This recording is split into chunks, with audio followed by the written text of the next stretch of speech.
Bueno, chicas, queda todo en sus manos, ¿eh? No, Bueno, creo que la idea surgió en base a una charla que tuvimos con Juan Meaca, que bueno, que Rocío fue la impulsora de la idea, y nos empezamos a adentrar en lo que es el PAE, en lo que es Doncel, y nos pareció muy interesante la idea. sí, en lo personal, buen día. ¿Cómo andás? Rocío Gamboa te habla. En lo personal, vimos diferentes tipos de colectivos en la clínica y a mí desde un primer momento lo que fue el colectivo de niñez y adolescencia, juventud, me llamó mucho la atención, me interesó muchísimo. Entonces cuando Esteban nos propuso que, bueno, realicemos un proyecto, no dudé en hacer algo referido a la temática de niñez. Pero bueno, obviamente teníamos que analizar con el grupo qué tipo de intervención íbamos a llevar y bueno, qué tema específicamente íbamos a tratar, y fue ahí cuando Esteban nos propuso el programa, así que nada, a todo el grupo nos interesó realmente porque es un tema que realmente es súper interesante y bueno, nos llamó la atención que haya un programa a nivel nacional que pueda tratarlo. Claro, y también, bueno, buen día, poderlo difundir y ver en nuestra provincia por qué por ahí está medio demorado y eso, y qué es tan importante de que se pueda aplicar también en nuestra provincia. Buenísimo. Bueno, gracias. ¿Y ustedes son estudiantes de la carrera? ¿Es su primera carrera? Eso, cuéntenme un poco como de ustedes, son estudiantes de abogacía, ¿no, Esteban? Sí. Sí, sí, Sí, sí. Andrés, las chicas son estudiantes avanzadas de la carrera de abogacía, están en una instancia, digamos, la Clínica de Derecho de Interés Público en realidad es una asignatura que es nueva en el plan de estudios.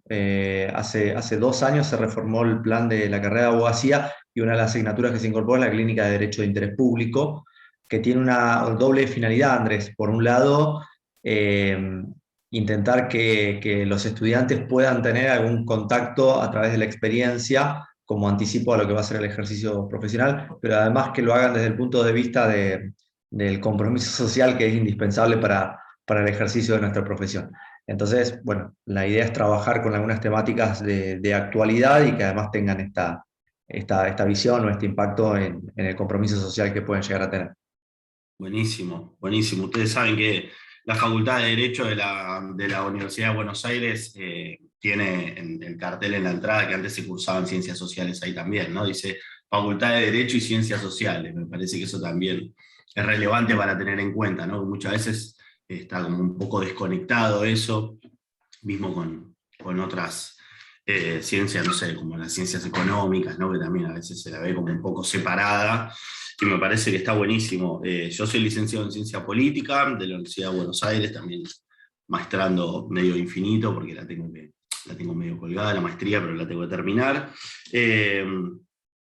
Y me parece súper interesante que puedan tener una clínica, eso es algo que hay muchas carreras, incluida la mía en la UBA, que no tienen, que no se promueve, así que buenísimo que puedan tener esta instancia más como práctica o de acercamiento para conocer un montón de realidades, y seguro que muchas de ustedes pueden quizás a partir de esta clínica conocer y empezar a pensar para dónde disparar, ¿no? En este mundo, en esta temática que también es tan grande, tan diversa. Así que bueno, bienvenidas también. Muchas gracias por esto. Y bueno, comencemos como les parezca a ustedes, si quieren arrancar preguntando, con alguna duda más general, y comenzamos a hablar, manejen ustedes la conversación como les parezca. Bueno, al principio lo que nosotros planteamos es unas preguntas introductorias y después sí referidos a temáticas en particular. Una de las primeras preguntas que se nos planteó cuando nos empezamos a adentrar en el tema es por qué muchas veces a las personas menores de edad sin cuidados parentales se los asocia a los sectores más vulnerables de la sociedad. Bueno, está bien, es una pregunta inicial, pero me parece muy, muy compleja la respuesta, ¿no? Primero sería interesante pensar cómo es el recorrido de una niña, un niño, un adolescente para llegar, ¿no?, a ser sin cuidado parental, para llegar a que se tome una medida de protección excepcional. Ahí quizás es interesante saber que la medida de protección excepcional, obviamente imagino que ustedes la parte teórica la tienen estudiada. En Argentina hay una ley nacional de promoción y protección, en la provincia hay una ley de adhesión provincial, que digamos, en este momento no recuerdo el número tal cual, pero en realidad las leyes provinciales, excepto la de la ciudad de Buenos Aires, que es anterior a la ley de protección y algunas otras, generalmente son bastante similares a nuestra ley de protección nacional, con lo cual antes de tomar una medida de protección excepcional se tiene que asegurar haber tomado toda otra serie de medidas de protección integral, se llaman, ¿no?, de fortalecimiento familiar, fortalecimiento comunitario, porque entendemos que cuando se toma una medida de protección excepcional, el Estado también con esa intervención vulnera de cierta forma los derechos de ese niño, niña, adolescente que vivía en una familia, que ese es uno de los derechos que tienen todos y todas las niñas y adolescentes en Argentina y en todos los países que han firmado la Convención de los Derechos del Niño, que es vivir en familia, ¿no? Entonces, ante una vulneración grave de los derechos, el Estado decide intervenir ahí, correr a ese niño o niña de su núcleo familiar y que pueda tener una medida de protección excepcional. Ahí se abre un mundo enorme de cuestiones y de problemáticas que son interesantes de discutir, que están hoy en discusión, que tienen que ver con cuáles son las alternativas a la institucionalización también de estas niñas, niñas y adolescentes, y por qué la mayoría de ellos, en un 90%, para redondear, viven en dispositivos de cuidado alternativo de tipo residencial, digamos, en hogares convivenciales. Eso para explicar un poco cómo es este recorrido, ¿no? Antes de que se tome una medida de protección excepcional, el organismo local de intervención, que debería ser administrativo, ¿no?, cuando toma cuenta de una vulneración de un derecho, no debería ser la primera opción, ¿no? Eso como para que quede claro, me parece que eso es muy importante tenerlo siempre en cuenta, porque de la teoría a la práctica, y van a ver con el correr de la conversación, hay una distancia muy grande. La verdad que los recursos con los que disponen los organismos locales, yo llamo organismos locales a los servicios de protección descentralizados. Ustedes saben que en Argentina tenemos un sistema de promoción y protección descentralizado, eso significa que las provincias, cada una tiene sus leyes de protección y cada una tiene sus organismos locales de protección, y el cuidado de los niños, niñas y adolescentes de las provincias, digamos, depende o es responsabilidad de las autoridades de cada una de las jurisdicciones. Con lo cual, la toma de las medidas de protección y la cantidad digamos, o la capilaridad, la cantidad de descentralización que tenga una provincia difiere de otra. Esto para ir como entrando de a poco, ¿no?, en la pregunta que vos me hacés, digamos, porque, Sí, ¿por qué decimos que por qué son de los lugares más vulnerables, digamos? Bueno, una respuesta te la podría dar, digamos, en la práctica. Si vos recorrés los dispositivos de cuidado, les preguntás a los pibes, conocés las historias de cada uno de los chicos y chicas que viven en dispositivos de cuidado, te vas a encontrar que la gran mayoría provienen de los barrios más vulnerables de toda la Argentina, digamos. Eso es algo que, más allá de que discutamos teóricamente, la realidad nos choca en la cara, digamos. Eso es así. Podemos buscar un montón de explicaciones, de hipótesis alrededor de eso. Mi experiencia me dice que tiene que ver con la falta de recursos que tienen muchísimas familias para poder hacer frente al cuidado de sus chicos, digamos. Y no hablo solamente, muchas veces son recursos económicos, pero muchas otras veces tienen que ver con recursos familiares o comunitarios para hacer frente al cuidado. Muchas veces hay situaciones, por ejemplo en Ciudad de Buenos Aires, que es donde conozco más, donde la mayoría de las medidas de protección son tomadas por motivos de negligencia, por ejemplo. Ustedes saben que en Argentina está prohibido tomar una medida, o sea, es ilegal tomar una medida de protección excepcional por motivos de pobreza, ¿no? Entonces, los motivos se disfrazan. Hay muchos chicos que que tienen una medida de protección excepcional por un motivo de negligencia, por ejemplo. ¿Y qué entiende el Estado por negligencia? Y que los chicos, una nena de 10 o 12 años estaba al cuidando a sus hermanos más chiquitos, y la madre estaba trabajando, por ejemplo. Días y días trabajando, y la piba está sola, la niña está sola con sus hermanitos, y eso a veces es tomado como una negligencia, por ejemplo. Bueno, ahí seguramente una familia que tiene otros lazos comunitarios, otro fortalecimiento, por llamarlo así, puede haber una tía, una prima, una abuela, una amiga que esté al cuidado de esos chicos, de que esta situación no suceda, por ejemplo. Ahí, obviamente, el organismo que interviene no debería tomar una medida de protección excepcional. Estamos hablando de que si la mujer, la que está, la madre de esa familia, por así decirlo, necesita salir a trabajar para poder llevar el pan a su casa, ahí hay una tensión muy fuerte entre una necesidad económica de subsistencia y la necesidad de cuidado. Por eso hoy en día, digamos, estamos como superando capas de esta discusión al entender también al trabajo de cuidado como un trabajo, ¿no? Al fomentar también estas políticas que traen de jubilación, por ejemplo, de las personas que estuvieron al cuidado de otras, etc. Me parece que es importante tenerlo en cuenta para ver esto, ¿no? ¿Por qué decimos que vienen de los barrios más vulnerables? Bueno, en primera instancia, porque si vas a ver en los hogares es así, y en segunda instancia porque suceden todas estas cuestiones en el cotidiano, y porque el contexto de pobreza y de falta de laburo en general impacta fuertemente en los sistemas de promoción y protección, y en todo un andamiaje de políticas de promoción que son realmente costosas para el Estado y que el Estado generalmente no realiza, digamos. Si vos vas a analizar los presupuestos públicos, vas a ver que gastan muchísimo más dinero en todo lo que es protección, después de la medida de protección excepcional, que en todo lo anterior. Y acá vuelvo a los organismos locales de promoción y protección, que generalmente no cuentan con mucho recurso para ofrecer a esas familias.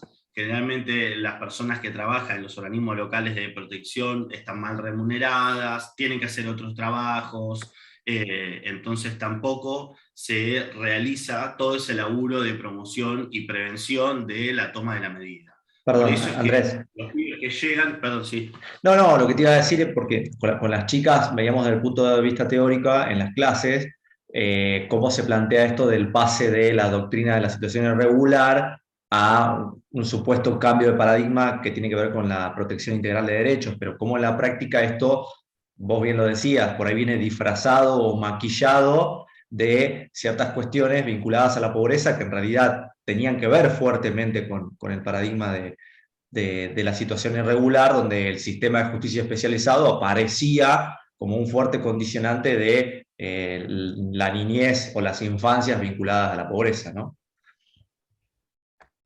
Sí, claro, hoy, digamos, por suerte ninguna provincia establece como motivos de ingreso a la pobreza, pero como decís, están disfrazados. Sí es importante que sepan que Doncel forma parte de una red latinoamericana de organizaciones que están en más de 9 países de Latinoamérica, y que se hacen investigaciones entre los países sobre este tema.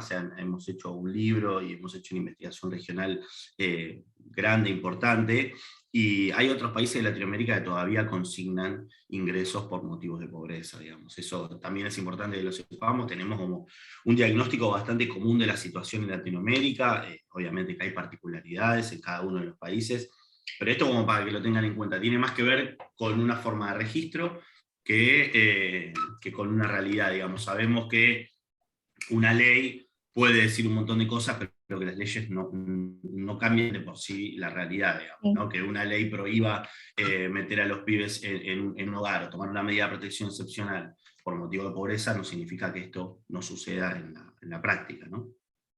Justamente nosotras también otra de las preguntas que te queríamos hacer era cómo era la situación de las personas menores de edad antes de la ley 27364 y cómo fue el cambio ahora que ya está implementada. Bueno, ahí quizás sería bueno contar un poquito la historia de cómo fue, porque, bueno, a ver, ¿por dónde arranco? Para empezar, había, antes del programa de acompañamiento para el egreso, había otros programas en algunas provincias, programas desintegrados, por así decirlo, es decir, provincias que tenían programas de acompañamiento para algunos pibes y pibas que estaban a punto de egresar. Algunos programas arrancaban 6 meses antes del egreso, como el programa Autonomía Joven, en provincia de Buenos Aires, se extendían durante un año, durante 6 meses, con posibilidad de extenderlos 6 meses más. Esto era un acompañamiento con un referente y una asignación económica. En Ciudad de Buenos Aires había un programa que todavía sigue estando, que se llama Mi Lugar, que lo que hacía era lo mismo, un acompañamiento durante 1 año y medio, 2 años máximo, pero esos acompañamientos estaban muy mediados, en el sentido de que quienes ingresaban eran los que eran como seleccionados para participar de esos programas por los hogares o por los organismos. Tenían un montón de requisitos de ingreso, como decir que esté estudiando, que esté trabajando, que le vaya bien en sus estudios, etc. Es como que para poder entrar en esos programas tenían que cumplir ciertos requisitos que nosotros con nuestro laburo de investigación y de campo, de territorio en las distintas provincias de Argentina, nos fuimos dando cuenta que la mayoría de los pibes y pibas quedaban afuera de esas políticas. Entonces, eso por un lado, o sea, existían políticas de acompañamiento antes del PAE, eso es un dato, no funcionaban bien, ese es otro, eran desintegradas, había en algunas provincias sí, en otras no, o sea que se reproducía esta situación de desigualdad respecto de los pibes que viven en una provincia a los pibes que viven en otra, digamos. Esa es una de las razones por las cuales se empezó como a pensar en la necesidad de que exista un programa nacional de acompañamiento para el egreso y no experiencias provinciales aisladas. Eso por un lado. Por otro lado, tiene que ver algo que ustedes van a saber quizás decirlo mejor que yo, que tiene que ver con el Código Civil y Comercial, con la situación de la responsabilidad parental y su extensión hasta los 25 años. Digamos, yo siempre que hablo con personas que quizás no entienden mucho el tema, les digo que la mayoría de nosotros cuando estamos en la facultad le pedimos un certificado de alumno regular y con eso tenemos, por ejemplo, la extensión de la hora social del laburo de nuestros viejos. Todos estos pibes y pibas generalmente no tienen ese derecho. La mayoría también, ahí como para ir haciendo un raconto de por qué se necesita un programa de acompañamiento y cómo les cambia quizá la vida a los pibes y las pibas. Y volviendo a esto de cómo se consignan las cuestiones en los sistemas de protección y en la situación de cada una de los pibes y las pibas, digamos, si bien los motivos de ingreso, ya hablamos un poco de la problemática, en los motivos de egreso van a encontrar otras, ¿no?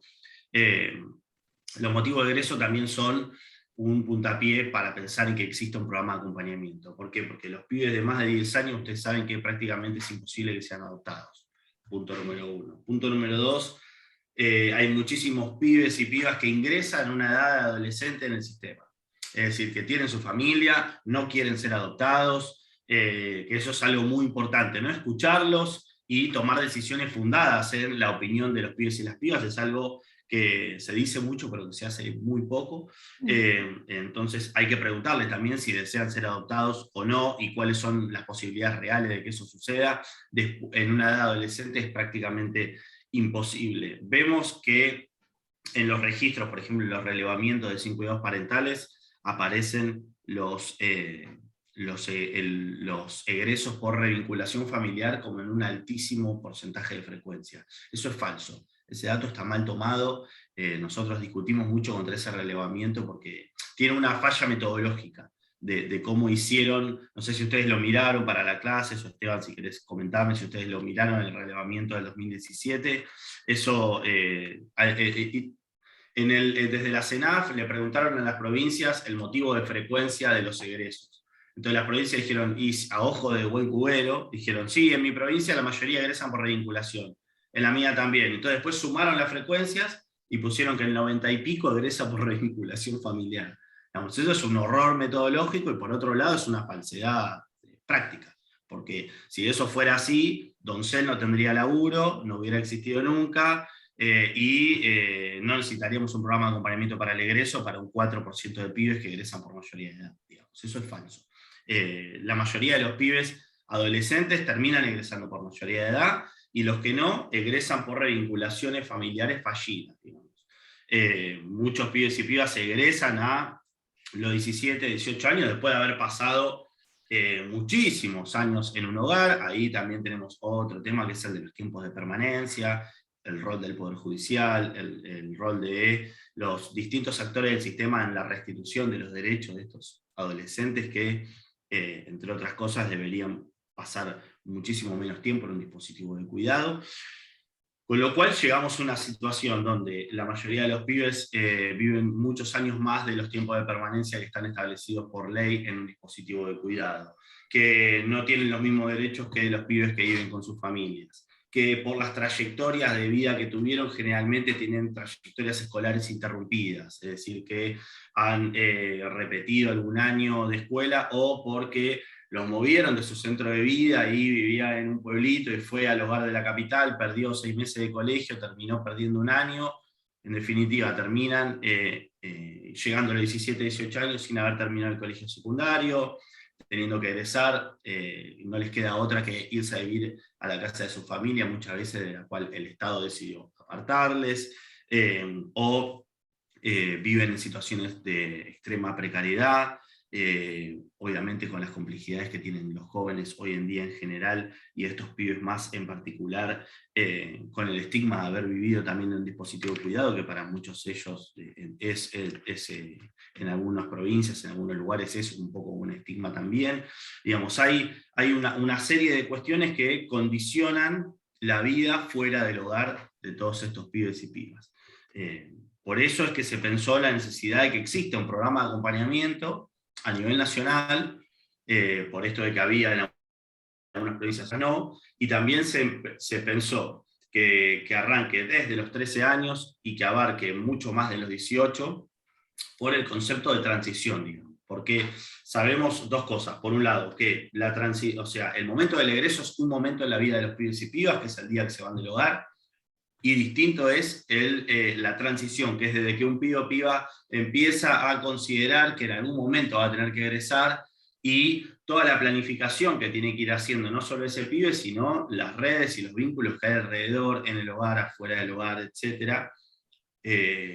Y cómo los egresos son mejores, por decirlo así, cuando hay una preparación, una planificación desde mucho tiempo antes del egreso, cuando hay redes que apoyan esos egresos, digamos. Lo que está plasmado en la ley, hay cosas que se pueden discutir, pero digamos, vienen de muchos años de trabajo, de investigación, de Doncel, de trabajos entre pares, digamos, de jóvenes que han viajado a provincias y conversado con otros pibes y pibas, preguntándoles cómo fue su egreso, qué les hubiera gustado que suceda al egresar, digamos, cómo estaban tiempo después, y todo esto dio puntapié a pensar en el programa, y a pensar también en las dimensiones del acompañamiento que están establecidas en la ley y que tienen que ver con, entre otras cosas, las investigaciones que hicimos y los puntos donde los pibes y pibas refieren que más acompañamiento necesitan. Después, para contestar, digamos, la otra parte de la pregunta, que es cómo están hoy, es bien complejo, porque ahí tendríamos que entrar como muy de lleno en cuestiones muy particulares del programa, que si quieren podemos ver algunas, pero digamos, hoy en día hay aproximadamente 1.500 pibes y pibas en el programa en todo el país. En la segunda etapa de acompañamiento hay más de 1.100, y en la primera etapa hay un poco menos de 400. Con lo cual todavía falta muchísimo. Sabemos que dentro de poco va a salir el relevamiento de sin cuidados parentales, y seguramente va a decir que va a haber entre 3.000 y 4.000 pibes entre 13 y 17 años, con lo cual hay solo 400 hoy, podría haber 3.000 por lo menos, falta un montón. Más de 18 también, sabemos que falta un montón incorporar, pero la realidad es que la vida de los pibes y pibas que reciben el PAE cambia muchísimo, digamos, eso quizá para contestar un poco. Es un número que va creciendo, ¿no? El relevamiento siempre no va disminuyendo, va aumentando siempre los beneficiarios, ¿no? ¿En el PAE te referís o en sin cuidados parentales en general? No, en el PAE. Sí, el programa de acompañamiento arrancó, bueno, la ley está sancionada en el año 2017, el decreto reglamentario es de noviembre del 2018, y el 2019 fue el primer año que el PAE tuvo un presupuesto público nacional, que digamos, ustedes saben, si una ley sin su decreto reglamentario y si necesita una erogación presupuestaria para llevarse adelante, sin un presupuesto no se podría implementar, con lo cual a principios de 2019 comenzó un proceso de adhesión de las provincias, y a mitad del año 2019 empezaron muy de a poco las incorporaciones de adolescentes y jóvenes al programa, eso se fue incrementando mucho.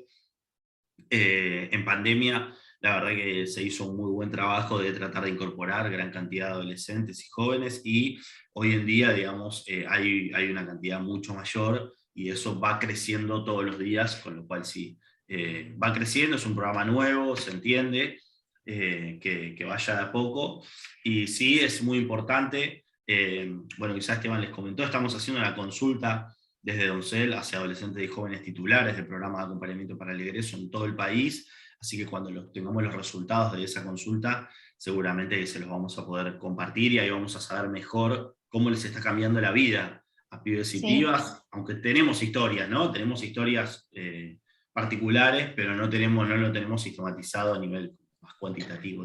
Andrés, sí, eso te iba a preguntar, de cómo ayudaba el PAE a las personas menores de edad a independizarse.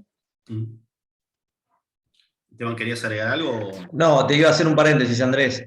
Vos sabés que, bueno, la encuesta que vos me enviaste, la consulta, yo la pasé a la gente de la Dirección de Niñez y Adolescencia, me encontré con algún reparo, porque, bueno, nada, pedí acceso a base de datos o que directamente fuese enviado a los destinatarios, que son los pibes que están en las instituciones.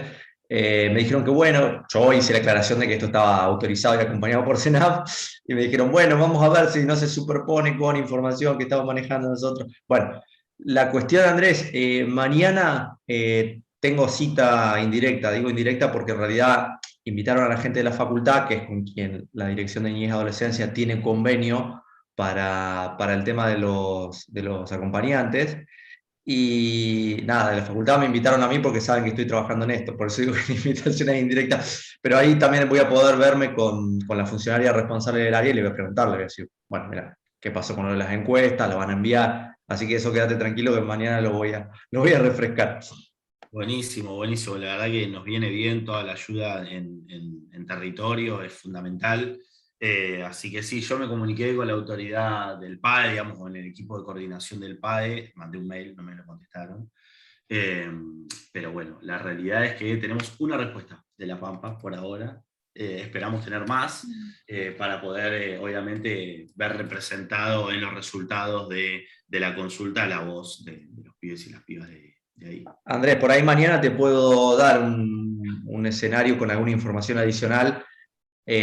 Supongo que se va a conversar, viste que yo te decía que hay algunas personas ya que la facultad identificó con compromiso, con cierta formación y demás para cumplir este rol, que había algunos inconvenientes con las formalidades para el proceso de capacitación, pero bueno, aparentemente eso está resuelto, por lo que me dijeron.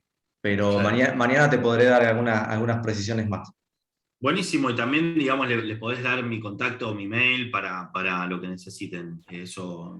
Bueno, dale, estaría bueno, porque por ahí necesitan, viste, alguna mano para destrabar algunas cuestiones. Sí, obvio, tanto ahí para algún equipo de la Facu, por el tema de los referentes, o por el tema de la consulta también, si hay alguna duda, si hay alguna consulta de la consulta, valga la redundancia, podemos hablar Dale. ahí, no hay ningún problema. Buenísimo. Me había hecho una pregunta, Lara, que ahora no la recuerdo. Sí, era cómo ayudaba el PAE a independizarse. Digamos, qué cambios veían ustedes en su realidad que estos chicos lograron. Mirá, para que te des una Bueno. idea, te doy un buen ejemplo de una chica que creo que también está grabado en algunas, que es de guía de egreso. Ustedes saben que hay un colectivo a nivel nacional que es la guía de egreso, tiene su propia página web, sus redes sociales, todo. Es un grupo de chicos, chicas que viven o vivieron en dispositivo de cuidado alternativo, que son ellos y ellas quienes militaron mucho la ley cuando hicimos todo ese recorrido en las cámaras de diputados y en el Senado en Argentina, acá en Buenos Aires. Y hay algunos testimonios muy lindos, hay otros que quizás no tanto, pero me voy a concentrar en lo lindo para que vean cómo cambia de forma positiva, digamos, cómo puede impactar de forma positiva. Es muy difícil entrar a un hogar y hablar del egreso, digamos, eso en primera instancia, ¿no? Hay muchos pibes y pibas que están ahí por situaciones de vulneración graves y que estar pensando en, digamos, nosotros, si bien somos críticos del cuidado que se brinda muchas veces en muchos dispositivos, hay muchos que laburan muy bien, y la realidad es que hacen un trabajo cuerpo a cuerpo todos los días con los pibes y las pibas que es realmente para destacar, con lo cual los chicos que viven ahí se sienten en su casa, y estar pensando que se tienen que ir no es algo lindo ni divertido cuando tenés 13, 14, 15 años, digamos. Con lo cual hay que tener también cuidado en cómo se presenta el programa de acompañamiento para el egreso, porque uno lo habla desde afuera muy técnicamente, pero para los pibes es su vida, y es difícil ahí esa difusión, con lo cual, digamos, eso también es un desafío. Pero bueno, está el caso de una chica de Entre Ríos, por ejemplo, que tenía que egresar, que le habían dicho que en unos meses se tenía que ir, que ya estaba por cumplir 18, si no es que ya los había cumplido. Tenía su referente del PAE, y su referente del PAE le ayudó a conseguir un terreno para hacerse su casa, y de a poco fue consiguiéndole por donaciones, por amigos, por conocidos. Esto como para que vean la importancia de las redes que puede generar una persona laburando. En equipo sería mucho mejor, pero como pensando en eso, ¿no? Como la mayoría de los pibes que crecen en un hogar viven en un contexto muy cerrado, y no se propicia la generación de vínculos por fuera del hogar. Muchas veces esos vínculos son esporádicos, se cortan. Por eso nosotros también desde Doncel estamos en contra del trabajo voluntario esporádico en los dispositivos de cuidado alternativo, digamos, ¿no? Porque estos pibes y pibas necesitan vínculos fuertes, y vínculos que se sostengan y que tengan, digamos, una mirada puesta en sus derechos y en restituirlos. Entonces, el caso de esta referente fue maravilloso para la joven de Entre Ríos, porque la ayudó a conseguir un terreno, la ayudó a conseguir materiales para construirse la casa, la asesoró mucho sobre cómo ahorrar la plata que recibía del PAE, de cómo ir haciendo compras de a poco con eso para construirse su casa, y así fue que un día se mudó a su casa, y hoy en día ya tiene 19 años, vive sola, cobra el PAE, creo que está haciendo algún laburo también. Entonces es como que el PAE no soluciona todo, pero sí es una gran herramienta para sumar vínculos, que esa fue la idea de cómo fue pensado el programa. Por eso se pensó que haya un referente de acompañamiento, digamos, que pueda ser una persona que pueda tender redes, tender vínculos, y que venga como a sumar, ¿no? Muchas veces estaba una cuestión muy resistente y reticente de parte de los dispositivos de que venga una persona externa. Si se va a meter acá, nosotros tenemos una estrategia, y fue muy difícil remar esto de, es una figura que viene a sumar, que viene a tener un vínculo con este piba, que tiene que trabajar en equipo, con el equipo del hogar, si es que lo hay, para pensar esa estrategia de egreso, digamos, no es una figura aislada. El referente de acompañamiento no debería pensarse como una figura aislada, debería, por un lado, trabajar como un actor más del sistema de promoción y protección. Deseablemente debería haber una coordinación, y esto para meterme ya como en algo más de andamiaje del programa, que impacta en cómo son los acompañamientos con los pibes y las pibas, ¿no? Porque si nosotros tenemos referentes individualizados que acompañan a un pibe, y otro acompaña a otro, y no hay ninguna relación entre ellos, vas a tener caso de un referente que le dé un montón de recursos y herramientas a un pibe o piba, y un caso de otro referente que tenga otras limitaciones, o que no se le ocurran tanto, que no conozca esos recursos y que no le ofrezca nada. Y ahí vamos a estar de vuelta en un problema de un programa desintegrado, donde los pibes dependen de quién les toca de referente, y no sería deseable, digamos, ¿no? Entonces, también es importante que los equipos provinciales del programa de acompañamiento para el egreso entiendan que más allá de que haya una coordinación administrativa burocrática del programa, que es importante porque hay un montón de cuestiones administrativas para el ingreso de los pibes en el programa, las altas, etcétera, etcétera, tiene que haber una coordinación técnica del programa para tener un vínculo con los dispositivos, para hacer la difusión del programa, tiene que haber una coordinación de los referentes. Los y las referentes sería ideal que tengan una oficina de laburo, pensando prepandemia, ¿no? Y ahora esperemos que se vaya yendo todo esto.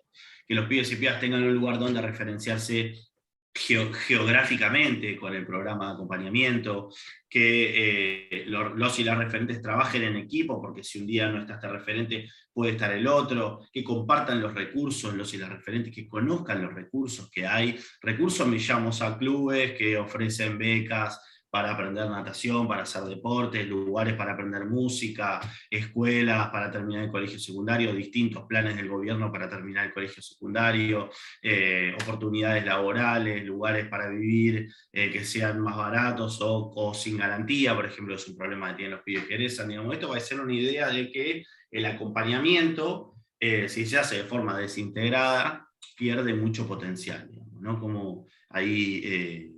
también eso depende, o sea, esa es una variable muy importante para pensar cómo el programa les puede cambiar la vida a los pibes y pibas, que era también un poco tu pregunta, ¿no, Lara? Sí, y respecto de cómo se enteran, digamos, estas personas que existe el PAE, porque yo escuchando y viendo videos en su página, vi que una de las jóvenes se enteró porque en un comedor vio un póster pegado de ustedes, y bueno, contactó, no me acuerdo el nombre, de una mujer con rulos, la contactó a ella, y ella, bueno, ella, y bueno, le contó de lo que trataba el programa, y se hizo beneficiaria, pero ¿cómo se hace, digamos, esa difusión para que los jóvenes se enteren? Andrés, perdón. Antes que arranques, se nos acaba el tiempo del Zoom. Salimos y volvemos a ingresar. ¿Les parece? Y continuamos con esta pregunta. Dale, buenísimo. Salvo ahora entonces.